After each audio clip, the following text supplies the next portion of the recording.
Sa susunod na araw, negative 15. Oo, eh. Feeling ko kailangan super kapal yung suot nun. May gloves ka na. Wala, bibili. Hala, paano kaya? Ba't bumili ka na kanina? May mga susunod na araw pa naman.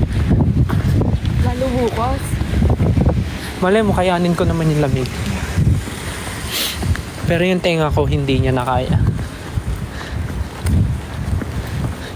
Tumitibok siya ngayon, guys. Saya unrevealed daw. Ayoko. Ayan. Ako ready. Ayan. Yan mo. Sakto madilim.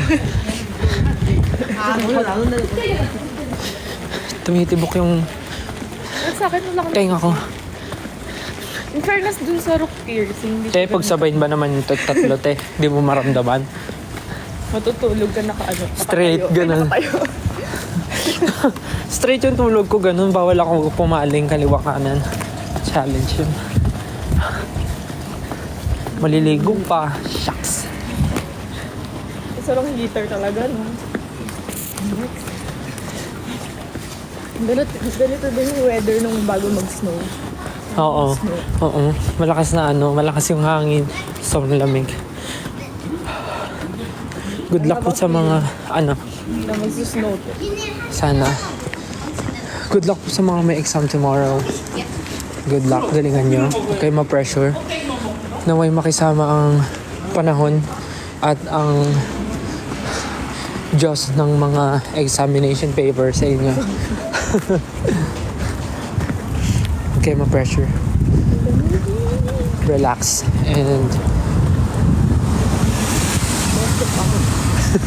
isipin nyo lang yung review nyo. Saan ba? Diretso pa, di ba? March.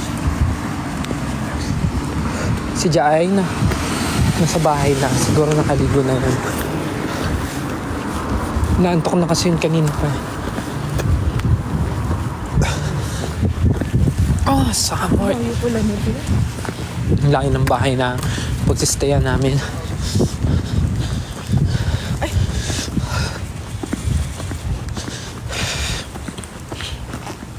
Yes, nasa Korea po kami. Parang pagka-uwi ko, upo ako sa trono. Malamig. Kung hindi lang ganito kalamig dito, sarap maglakad mo pa dito. Masarap na maglakad ngayon. Hindi mo lang yung feeling. Malapit na tayo pala. Oo, kakaliwa na. Malapit na po kami sa bahay. Again, thank you so much guys. Nag-live lang ako saglit to update. But next time ulit. Parang nag-yellow na yung kamay. Igo. Bakit? Sige na guys. I-end ko na yung live. Thank you again and next time ulit pagka gagala kami. Next time magkwento ulit ako. Okay? Bye guys. Good night. See you next time. Love you. Bye. Bye. Thank you. Ingat kayo. Stay safe. See you soon. Bye. Love you.